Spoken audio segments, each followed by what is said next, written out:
నమస్తే, welcome to Telugu one news. నేను గోపికృష్ణ. అప్పసాని రాజేష్ గారు అనలిస్ట్ ఉన్నారు. రాజేష్ గారు నమస్కారం. నమస్కారం. రాజేష్ గారు, చేసింది ఒకళ్ళు, ఫలితం అనుభవిస్తుంది ఇంకొకళ్ళు.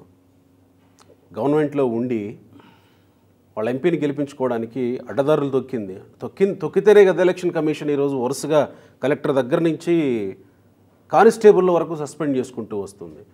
ఇద్దరు కలెక్టరు, కమిషనరు, సిఐలు, ఎస్ఐలు, కానిస్టేబుళ్ళు ఇలా వరుసగా చేసుకుంటూ వస్తుంది. మరి వాళ్ళెవరో చేసే దీనికి వీళ్ళెందుకు బలవ్వాలి? ఎందుకు అధికారులు ఈ విషయాన్ని ఆలోచించలేకపోతున్నారు అనుకోవాలి ఆంధ్రప్రదేశ్లో?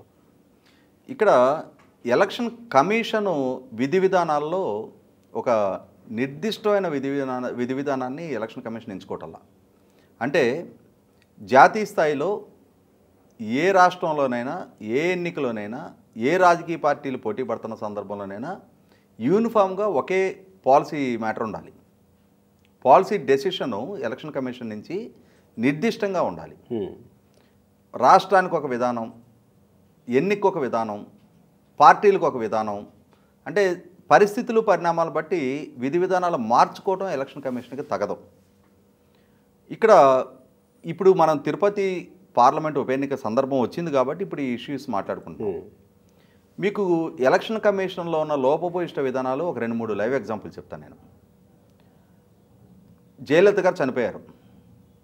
చెన్నైలో ఆర్కే నగర్ స్థానానికి ఉప ఎన్నిక జరుగుతుంది. అప్పటి వరకు వారు ప్రాతినిధ్యం వహించిన స్థానం, వారు చనిపోయిన నేపథ్యంలో ఉప ఎన్నిక జరుగుతుంది. అక్కడ దినకరన్ అని చెప్పని శశికళ గారికి సన్నిహితుడు, వాళ్ళ కుటుంబ సభ్యుడు ఎవరో పోటీ చేస్తున్నారు. జయలలిత మేనల్లుడనే మొత్తానికి శశికళ గారికి సంబంధించి అతను పోటీ చేస్తున్నాడు. ఆ నేపథ్యంలో అతను విపరీతంగా డబ్బు పంపిణీ చేశాడు అని చెప్పని రేపు ఎలక్షన్ అనగా ఇవాళ ఎలక్షన్ రద్దు చేసింది ఎలక్షన్ కమిషన్. ఎగ్జాక్ట్లీ, అవును. 100% ఆహ్వానించదగ్గ పరిణామం అది. అంటే ఎన్నికల వ్యవస్థ పారదర్శకంగా జరగాలి, డబ్బు ప్రభావానికి లోను కాకుండా జరగాలి, ప్రజలు ఫ్రీ అండ్ ఫెయిర్ మోటివ్ తోటి ఓటు ఎక్సర్సైజ్ చేయాలి. అంతేగాని ప్రలోభపడి ఎవరో ఇచ్చిన డబ్బులకు ఆశపడి డబ్బు తీసుకొని ఓటు వేయకూడదు. వాళ్ళకి అందుకనే పోటీ చేస్తున్న అభ్యర్థులకి ఒక క్యాప్ పెడతారు, ఇంత స్థాయి వరకే మీరు ఖర్చు పెట్టాలి అని చెప్పని. ఆ ఖర్చును కూడా ఏ రోజుకి ఆ రోజు ఎలక్షన్ కమిషన్కి మానిటరింగ్ ఉంటుంది. వీళ్ళు కూడా అకౌంట్ సబ్మిట్ చేయాల్సి ఉంటుంది. ప్రచారానికి ఎంత ఖర్చు అయింది, ఆఫీస్ మెయింటెనెన్స్కి ఎంత ఖర్చు అయింది, స్టేషనరీకి ఎంత ఖర్చు అయింది, రిఫ్రెష్మెంట్స్కి ఎంత ఖర్చు అయింది, ఇవన్నీ కూడా పర్మిటబుల్ ఎక్స్పెండిచరు వాళ్ళకి ఇంత అని చెప్పని క్యాప్ ఉంటుంది. దాన్ని దాటి కనుక ఖర్చు పెట్టిన నిర్దిష్టమైన ఆధారాలు ఉంటే ఆ ఎలక్షన్ రద్దు చేసే అధికారం ఎలక్షన్ కమిషన్కి ఉండదు. కాబట్టి ఆ ఎన్నికను రద్దు చేయడాన్ని అందరూ స్వాగతించారు. మనం కూడా ఆహ్వానిద్దాం. మరి తెలంగాణలో గత సంవత్సరం మునుగోడు ఉప ఎన్నిక జరిగింది.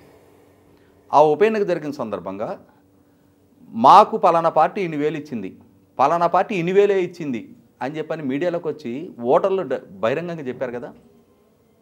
అంతకంటే సాక్ష్యాలు ఏం కావాలి? మరి ఆ ఎన్నికను ఎందుకు రద్దు చేయాలి? ఈ ఎన్నికను కూడా రద్దు చేయాలి కదా. అంటే ఆర్కే నగర్కి ఒక ప్రామాణికం, ఇక్కడికి ఇంకో ప్రామాణికం, డబుల్ స్టాండర్డ్నెస్ ఎట్లా ఉంటుంది? ఒకే విధానం ఉండాలి కదా యూనిఫామ్గా, ఏ రాష్ట్రంలోనైనా ఒకే విధానం ఉండాలి కదా. కానీ ఎలక్షన్కి మారుతుంది. మనకి బొబ్బుల్ పుల్ సినిమాలో ఎన్టీ రామారావు గారి డైలాగ్ ఉంటుంది, కోర్టుకు ఒక న్యాయం, న్యాయమూర్తికి ఒక న్యాయం, కేసుకు ఒక న్యాయం అని చెప్పాలి. ఇప్పుడు ఇక్కడ కూడా ఎలక్షన్కి ఒక రూల్ అయితే ఎట్లా? అన్ని రాష్ట్రాల్లో అన్ని సందర్భాల్లో ఒకే విధానాన్ని ఎంపిక చేసుకోవాలి, అవలంబించాలి, అమలుపరచాలి. ఈ లోపభూయిష్ట విధానాల వల్ల ఎలక్షన్ ప్రాసెస్ అంటే ఒక అపహాస్యంగా మారిపోయింది. ఎలక్షన్ కమిషన్ ఏముందిలే, ఏదో వాళ్ళు రూల్స్ పాస్ చేస్తారు కానీ అమలుపరచరు, మన పనులు మనం చేసుకెళ్దామని చెప్పనే ఒక రకమైన బరితెగింపు రాజకీయ పార్టీలో వచ్చింది. ముఖ్యంగా ఆంధ్రప్రదేశ్ రాష్ట్రంలో ప్రస్తుతం అధికారంలో ఉన్న వైసీపీ పార్టీ పూర్తి స్థాయి విధానాన్ని అంటే ఎలక్షన్ కమిషన్ ఆదేశాలని అసలు పరిగణలోకి తీసుకొని అవసరం లేదు, పాటించిన అవసరం లేదు అనే విధానాన్ని ఎంచుకుంది. మీరు తిరుపతి పార్లమెంట్ ఉప ఎన్నిక సందర్భంగా ఇందాక ప్రస్తావించారు కాబట్టి ఆ ఎన్నికని ఒక అపహాస్యం పాలు చేశారు. మనందరం మీడియా ముఖంగా ఎలక్షన్ రోజు జరిగిన తతంగం అంతా చూసాం.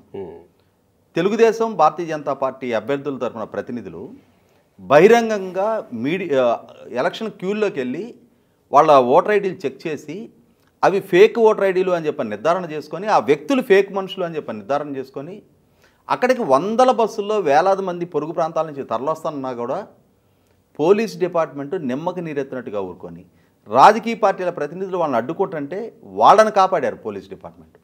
వీళ్ళని అడ్డుకున్నారు, అడ్డుకునే వాళ్ళని. అదే సందర్భంలో ఫేక్ ఓటర్ ఐడీలు, ఇవాళ కౌంటర్ఫీట్ కరెన్సీ తయారు చేస్తే నేరం, నకిలీ కరెన్సీ ముద్రిస్తున్నారు, అందుకోసం నేను పెద్ద నోట్లు రద్దు చేస్తున్నా అని చెప్పని నరేంద్ర మోడీ గారు 2016 నవంబర్ 8వ తారీఖు రోజు నోట్ల రద్దు సందర్భంగా ఆయన చర్యను సమర్థించుకున్నారు. రిజర్వ్ బ్యాంక్ ముద్రించే కరెన్సీకి కౌంటర్ఫీట్ కరెన్సీ తయారు చేయకూడదు, నేరమే. తెలుగు నకిలీ స్టాంపులు తయారు చేశాడు అని చెప్పని పెద్ద కుంభకోణం దేశానికి కుదిపేసింది. అది కూడా నేరమే. రాజ్యాంగబద్ధ సంస్థ ఎలక్షన్ కమిషను పౌరులకు ఇస్తున్న గుర్తింపు కార్డుని నకిలీ తయారు చేసేది నేరం కదా. ఎందుకని దాని విచారణ ఇన్ని సంవత్సరాల తర్వాత చర్యలు మొదలైనవి? ఎలక్షన్ ఎప్పుడు జరిగింది? మీడియా ముఖంగానే జరిగిందిగా. రాజకీయ పార్టీల ప్రతినిధులు ఆ రోజే ఎత్తి చూపారుగా, పోలీసుల దృష్టికి తీసుకెళ్లారుగా, పోలీసులు కూడా వాళ్ళని అదుపులోకి తీసుకున్నారుగా. అసలు ఆ ఎన్నికను ఎందుకు రద్దు చేయాల? ఎగ్జాక్ట్లీ, ఎన్నికను కదా ఆ రోజే ఎన్నికను ఎందుకు రద్దు చేయలేదు? ఆ రోజు కాదు, ఇప్పటికైనా ఎన్నికను రద్దు చేయాలి. అసలు ఆ రోజే ఇప్పుడు ఆర్కే నగర ఎన్నిక రేపు ఎలక్షన్ అనగా ఇవాళ రద్దు చేసిన వాళ్ళు ఇక్కడ ఎలక్షన్ ఒక ప్రహసనంగా మార్చారు. అధికారం మాటున వ్యవస్థలను గుప్పెడబెట్టుకొని పోలీసులను ఒక ప్రైవేట్ ఆర్మీగా మలుచుకొని అధికారం చేతిలో ఉంది కదా, రిసోర్సెస్ చేతిలో ఉన్నాయి కదా అని చెప్పని ఎన్నికను ఒక ప్రహసనంగా మారుస్తున్నప్పుడు అటువంటి ఫార్స్ని ఎలక్షన్ కమిషన్ అడ్డుకునే ప్రయత్నం ఎందుకు చేయాల? ఎలక్షన్ కమిషన్ తన ఇంటిగ్రిటీని కాపాడుకొని ఉండాలి కదా. ఇవాళ లాగిన్ ఐడిని దుర్వినియోగపరిచారు కాబట్టి ఐఏఎస్ అధికారిని సస్పెండ్ చేశారు. లాగిన్ ఐడి లేని అధికారాన్ని ఉపయోగపెట్టి ఐఏఎస్ అధికారి లాగిన్ ఐడిని మిస్యూజ్ చేశాడు అని చెప్పని అంటే ఐఏఎస్ అధికారి గిరీష, తర్వాత తిరుపతి మున్సిపల్ కార్పొరేషన్ డిప్యూటీ కమిషనర్గా ఉండి ఆర్ఓగా ఉండి ఈఆర్ఓ విధులు ఎక్సర్సైజ్ చేశాడు అని చెప్పని చంద్రమౌళేశ్వర్ రెడ్డిని సస్పెండ్ చేశారు. ఇవాళ పోలీస్ సిబ్బందిని సస్పెండ్ చేశారు, 2 తహసీల్దార్లను సస్పెండ్ చేశారు, హెడ్ కానిస్టేబుల్ని సస్పెండ్ చేశారు, ఇంతమందిని సస్పెండ్ చేశారు. అసలు ప్రాసిక్యూట్ ఎందుకు చేయట్లే వాళ్ళని? సస్పెన్షన్ ఏంటి? నేరపూరిత చర్యలకు కదా వాళ్ళు పాల్పడింది. ఒక ఐఏఎస్ అధికారి లాగిన్ ఐడిని దిగువ స్థాయి అధికారి లేని అధికారాన్ని ఉపయోగపెట్టి ఆ లాగిన్ ఐడిని ఉపయోగపెట్టి 35,000 ఓటర్ ఐడీలు డౌన్లోడ్ చేసి ఇచ్చింది ఎవరికి? వీళ్ళు చేశారు. ఎవరి కోసం చేశారు? ఎవరు ఆదేశిస్తే చేశారు?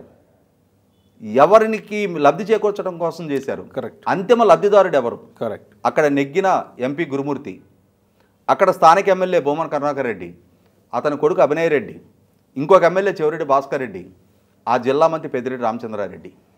వీళ్ళ అండదండలు లేకుండానే అన్ని బస్సుల్లో అన్ని వేల మంది తరలొచ్చారా? పోలీస్ డిపార్ట్మెంటు ఎవరు ఆదేశిస్తే చర్యలు తీసుకోకుండా వెనకుండిపోయారు, అంత ఉదాసీనత ప్రదర్శించారు. ఇవాళ న్యూసెన్స్ కేసులుగా పెట్టి అంటే నేరపూరిత చర్యలతోటి ఎన్నికలను అపహాస్యం చేస్తున్న కేసుల్ని న్యూసెన్స్ కేసులుగా పరిగణించి 200 రూపాయల ఫైన్ వేసి వదిలిపెడతారా?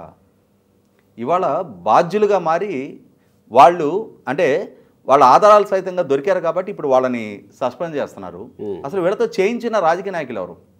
వాళ్ళ మీద ఎందుకు చర్యలు తీసుకుంటారు? ఆ దిశగా ప్రయత్నాలు జరగాలి. అసలు ఎందుకని ప్రయత్నం చేయటం లేదు? ఈరోజు మళ్ళీ వాళ్ళందరూ ఎన్నికల్లో నిలబడటానికి సిద్ధమవుతున్నారుగా. అంటే ఎన్నికను ఒక అపహాస్యంగా మార్చి ఒక నేరపూరిత చర్యకి పాల్పడిన డౌన్లోడ్ వీళ్ళు చేశారు. అసలు ప్రింట్ చేసింది ఎవరు? దేశద్రోహ నేరం కదా. ఎలక్షన్ కమిషన్ ఇస్తున్న గుర్తింపు కార్డుని దుర్వినియోగపరుస్తున్నారు, ఫోర్జరీ ఎలక్షన్ కార్డులు ప్రింట్ చేయించారు అని అంటే దేశద్రోహం కదా. మనం చాలా సందర్భాల్లో వార్తలు వింటూ ఉంటాం. ఓల్డ్ సిటీలో బంగ్లాదేశీలకి రేషన్ కార్డు పుట్టింది, బర్మాదేశీలకి రోహింగ్యాలకి ఆధార్ కార్డు పుట్టింది అని చెప్పని మనం ఎప్పుడైనా టీవీల్లో వార్తలు చూస్తూ ఉంటాం. పోలీసులు వీళ్ళని అదుపులోకి తీసుకున్నారు. ఈ ఐడీలు ఎవరైతే పుట్టించారో వాళ్ళని కూడా అదుపులోకి తీసుకున్నామని చెప్తుంటారు. వాళ్ళు ఏదో పట్టుకూటి కోసం వచ్చి ఇక్కడ స్థిరపడ్డ కొద్ది మంది ఏమో, పిడిగడి మంది ఏమో. ఇవాళ 35,000 దొంగ ఓటర్ ఐడీలను ముద్రించే సాహసం చేసింది ఎవరు? అసలు ఆ ప్రయత్నానికి ఒడిగట్టింది ఎక్కడ? ఏ ప్రెస్లో చేశారు?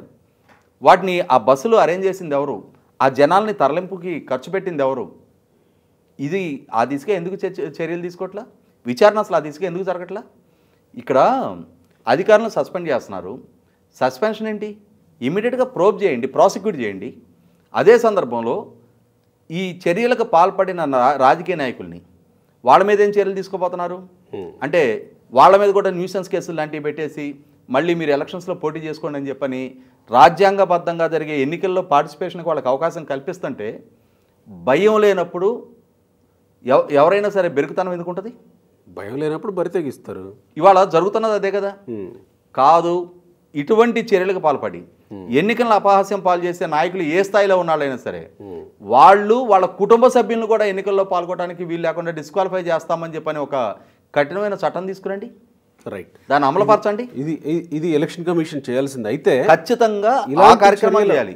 ఇలాంటి చర్యల వల్ల రేపు 1-2 నెలల్లో జరగబోతున్నటువంటి ఎలక్షన్స్ ఫ్రీ అండ్ ఫెయిర్గా జరగబోతున్నాయని రాష్ట్ర ప్రజలకు ఒక నమ్మకం కలుగుతుందని అనుకోవాలి ఇప్పుడు ఈ సస్పెన్షన్ల వల్ల ఏమన్నా? ఎందుకంటే కంప్లైంట్ చేసింది ప్రతిపక్ష పార్టీలు, టీడీపీ, జనసేన, బీజేపీ, వీళ్ళంతా కంప్లైంట్ చేయడంలో వీళ్ళు సక్సెస్ అయ్యారు, సస్పెన్షన్ల వరకు సక్సెస్ అయ్యారు. రాబోతున్న ఎలక్షన్స్ లేదు, అంతేనా? ఇక్కడ నేను చెప్తా, వీళ్ళు కూడా సక్సెస్ కాలేదని అంటారు. ఇక్కడ ఉరవకొండ నియోజకవర్గంలో దొంగ ఓటర్లని చేరుస్తున్నారు, అర్హులైన ఓటర్లను తొలగిస్తున్నారు అని చెప్పని పయ్యవల కేశవ్ గారు కలెక్టర్కి ఇన్ఫామ్ చేశారు, స్టేట్ ఎలక్షన్ కమిషన్కి ఇన్ఫామ్ చేశారు, ఎస్పీకి ఇన్ఫామ్ చేశారు. వీళ్ళు స్పందించలా. చివరికి సెంట్రల్ ఎలక్షన్ కమిషన్కి ఇన్ఫామ్ చేశారు. వాళ్ళ ప్రతినిధి ఆధారాలతో ఢిల్లీ వెళ్ళి ఆయన అపాయింట్మెంట్ తీసుకొని ఇన్ఫామ్ చేసి వచ్చారు. ఆయనకి వాళ్ళకి కమ్యూనికేట్ చేయగలిగే భాషా పరిజ్ఞానము, ఆ నైపుణ్యత, ఆధారాలు సేకరించగలిగే అనుభవం ఉన్నాయి కాబట్టి ఆ డీటెయిల్డ్ రిపోర్టు వాళ్ళకి సబ్మిట్ చేసి వాళ్ళని రప్పించి ఇక్కడ విచారణ జరిపించి అక్కడ ఈఆర్ఓగా ఉన్న భాస్కర్ రెడ్డి జెడ్పీసీఈఓని సస్పెండ్ చేయించాడు. ఆయనకంటే ముందు పనిచేసిన మహిళాధికారిని సస్పెండ్ చేశారు. కానీ అసలు వాళ్ళ చేత ఈ ఫామ్ 7లు పెట్టించింది ఎవరు? వాళ్ళ మీద చర్యలు, వాళ్ళని ఎందుకు ప్రాసిక్యూట్ చేయాలి ఇప్పటిదాకా? వీళ్ళు ఎవరో పెట్టిన ఫామ్ 7ని వీళ్ళు కన్సిడరేషన్లోకి తీసుకొని తొలగింపులకు పాల్పడ్డారు. సరే, అసలు పెట్టిన వ్యక్తులు ఎవరు, పెట్టించిన వ్యక్తులు ఎవరు? భాస్కర్ రెడ్డి సస్పెండ్ అయ్యి ఎన్నాళ్ళైంది? ఇవాళ రాజకీయ నాయకులు ఎందుకని కలుగుల్లో దాక్కోగలుగుతున్నారు? వాళ్ళ ప్రాపకం కోసం కదా ఈ అధికారులు తప్పులు చేస్తుంది. ఇవాళ పర్చూరు నియోజకవర్గంలో ఒక సిఐ, 3 ఎస్ఐలు సస్పెండ్ అయ్యారు, తహసీల్దార్లు సస్పెండ్ అయ్యారు, బిఎల్ఓలు సస్పెండ్ అయ్యారు, విఆర్ఓలు సస్పెండ్ అయ్యారు. కానీ దాన్ని ప్రోత్సహించిన నాయకుడు ఏమైపోయాడు? ఆమంచి కృష్ణమోహన్, అతని మీద కేసులే, అక్కడ విశ్వేశ్వరరెడ్డి మీద కేసులే. వీళ్ళ ఆదేశాలతో కదా అధికారులు ఇటువంటి తప్పులకు పాల్పడతా ఉంది. అధికారులకైనా ఇప్పటికైనా సరే బుద్ధి జ్ఞానం వచ్చినట్టేనా? గుణపాఠం వాళ్ళకి గుణపాఠం నేర్చుకున్నట్టేనా? ఇవాళ బలిపశులుగా వాళ్ళు మారుతున్నారు. ఈరోజు వాళ్ళకి కుటుంబాలు ఉంటాయి, వాళ్ళకి పిల్లలు ఉంటారు, వాళ్ళకి స్నేహితులు, ఒక సర్కిల్ ఉంటుంది. ఎందుకు నువ్వు సస్పెండ్ అయ్యావు అని అంటే ఏం చెప్పుకుంటారు సమాజంలోకి వెళ్ళి? ఎవరో ఆదేశించారు, వాళ్ళ కోసం నేను ఈ తప్పులు చేశాను అందుకని నేను సస్పెండ్ అయ్యానని చెప్పుకుంటావా? నీ పిల్లలు వాళ్ళ స్నేహితుల దగ్గర ఏమని చెప్పుకోవాలి? నీ భార్య తన బంధువుల్లో తన స్నేహితులు ఏమని చెప్పుకుంటుంది? అంటే ఏం ఘనకార్యం ఓడపడిచి ఇవాళ మీరు సస్పెండ్ అయ్యారు? రాజ్యాంగబద్ధమైన పదవుల్లో మీరుండి ప్రజలు కట్టిన పన్నుల నుంచి జీతం తీసుకుంటా బిజినెస్ రూల్స్ని మీరి పనిచేసి ఇవాళ రూల్ ఆఫ్ లాని అతిక్రమించి ఇటువంటి చర్యలకు పాల్పడి వాళ్ళ సస్పెండ్ అయ్యి మీరు విక్టిమ్స్ కాదు. అసలు సస్పెన్షన్ మీకు చాలా చిన్న శిక్ష. ఇమ్మీడియట్గా సర్వీస్ నుంచి టర్మినేట్ చేయాలి. ఎందుకంటే ఏదో వాళ్ళని సస్పెండ్ చేశారని సంతృప్తి చెందాల్సిన అవసరమేం లేదు, సమస్య లేదు. ఎందుకంటున్నానంటే ప్రజాస్వామ్యాన్ని అపహాస్యం పాలు చేశారు వాళ్ళు, ఎన్నికల వ్యవస్థను అపహాస్యం పాలు చేశారు. ఇవాళ ప్రజాస్వామ్యంలో ఓటు అనేది చాలా విలువైన అస్త్రం. ఎవరిని గెలిపించుకోవాలి, ఎవరిని ఓడించాలి అనేది ప్రజల విచక్షణ. ఆ హక్కుని తీసేస్తున్నారు అనంటే ప్రజలకున్న ప్రాథమిక హక్కుని తీసేసే స్వేచ్ఛ వీళ్ళకి ఎవడిచ్చాడు? ఆ ప్రజలు కట్టిన పన్నుల నుంచి జీతం తీసుకుంటున్నారు వీళ్ళు. ప్రజలు తమకు సేవ చేయటం కోసం ప్రజలు అపాయింట్ చేసుకున్న వ్యవస్థ అది. పాలకులంటే ఎక్కడి నుంచి దిగిరాల, వేరే గ్రహాన్ని నుంచి. ఇదే రాజరికంలో యుద్ధాలు చేసి గెలుచుకున్న రాజ్యాలు కాదు. ప్రజలకి దండం పెట్టి మాకు ఒక అవకాశం ఇవ్వండి అని మొక్కుకుంటే ప్రజలు ఇచ్చిన అవకాశం. ఇవాళ అదే సమాజం మీద అదే ప్రజలను ఎత్తిన నాట్యం చేస్తుంటే వీళ్ళందరూ కలిసి అధికారులే కాదు వాళ్ళ వెనకున్న నాయకులను కూడా ఆ కలుగుల్లో నుంచి జుట్టు పట్టుకు బయటికి లాక్కు రావాలి. వీళ్ళు చేసిన తప్పిది అని చెప్పని సమాజం ముందు నగ్నంగా నిలబెట్టాలి. ఇటువంటి వాళ్ళు రాజకీయ వ్యవస్థకి ఒక మాయన మచ్చ. ఇటువంటి వాళ్ళని ఎన్నికల్లో పాల్గొనడానికి కూడా మేము అనర్హులుగా ప్రకటిస్తున్నాం. వీళ్ళే కాదు వీళ్ళ కుటుంబ సభ్యులకు కూడా ఎలిజిబిలిటీ లేదు అని చెప్పని నలుగురి మీద కఠినమైన చర్యలు తీసుకుంటే, నలుగురిని రాజకీయ భవిష్యత్తు లేకుండా వాళ్ళని సర్వనాశనం చేస్తే అప్పుడు మిగిలిన వాళ్ళకి బుద్ధి వస్తుంది. మిగిలిన వాళ్ళు ఆ బిజినెస్ రూల్స్ కట్టుబడి చట్టానికి లోబడి పనిచేసే ఎలక్షన్స్లో కంటెస్ట్ చేస్తారు. లేదు అనుకున్నప్పుడు ఇదే బరితిగింపు కొనసాగినప్పుడు చివరికి ఎక్కడికి దారితీస్తాయి అని అంటే, మనం వార్తల్లో వింటూ ఉంటాం, పాకిస్తాన్లో ప్రజలు ఎన్నుకున్న ప్రభుత్వాన్ని సైన్యం కూలదోసింది అని చెప్పని. ప్రజాస్వామ్యం మీద నమ్మకం పోయినప్పుడు చివరికి అటువంటి వికృత పోకడలు చూడాల్సిన పరిస్థితులు వస్తాయి. Right sir, thank you.